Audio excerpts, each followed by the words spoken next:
আসসালামু আলাইকুম। আমি আজকে করতেছি কাচ্চি বিরিয়ানি রান্না। তো আজকে অনেক দিন ধরে ভাবতেছি ঘরে রান্না করব, কারণ বাইরে থেকে প্রায় সব সময় কাচ্চি বিরিয়ানিটা কিনে আনি খাওয়া হয়, কিন্তু ঘরে খুব কম রান্না করি। তো সেই জন্য আজকে রান্না করতে আসলাম। তো প্রথমে আমি মাংস নিলাম, গরু মাংস। মাংসটাকে আমি মেরিনেট করে নিচ্ছি। তো সেই জন্য আমি এখানে আদা বাটা, রসুন বাটা, পেঁয়াজ বেরেস্তা, তারপরে টক দই, তেল সব কিছু দিয়ে, কাঁচামরিচ বাটা, কিশমিশ, কাঠবাদাম কাটা সব কিছু দিয়ে দিলাম। সাথে কিছু সস দিয়ে দিলাম। এরপর আমি একটা কাচ্চি বিরিয়ানি, রাঁধুনি কাচ্চি বিরিয়ানি মশলা যেটা, ওইটা দিলে আর বাড়তি মশলা মেশানো অত প্রয়োজন হয় না। তো ওইটাতে সব কিছুই আছে। কাচ্চি বিরিয়ানি মশলাটা দিয়ে মাংসটাকে আমি মেরিনেট করে রেখে দিলাম। পেঁপে বাটাটা দিছি, কারণ আমার মাংসটা অনেক শক্ত, সহজে সিদ্ধ হতে চায় না। তো সেই জন্য আমি কিছু পেঁপে বাটাও দিয়ে দিয়েছি।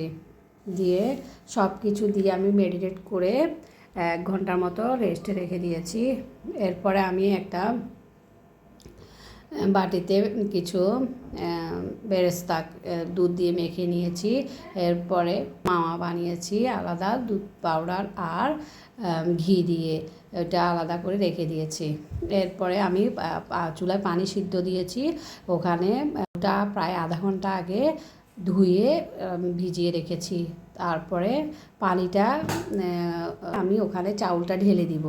তো চাউলটাকে আমি উঠিয়ে পানিতে আমি কিছু শাহি জিরা আর কিছু দারচিনি, এলাচ এগুলো দিয়ে দিলাম। তারপরে আমি চাউলটা সেখানে দিয়ে দিলাম। কিছু আলু আমি আগে থেকে ভেজে রেখেছি আলাদা, মাংসের উপরে দিলাম। তারপর সিদ্ধ করা চাউলটা আমি 75 থেকে 80% সিদ্ধ করে নিব।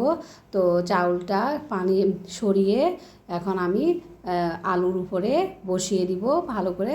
এতে আমি আলু পকোড়া, কিশমিশ সব কিছু, তারপরে বেরেস্তা, তারপর মাওয়াটা সব কিছু দিয়ে আমি দমে দিয়ে দিব।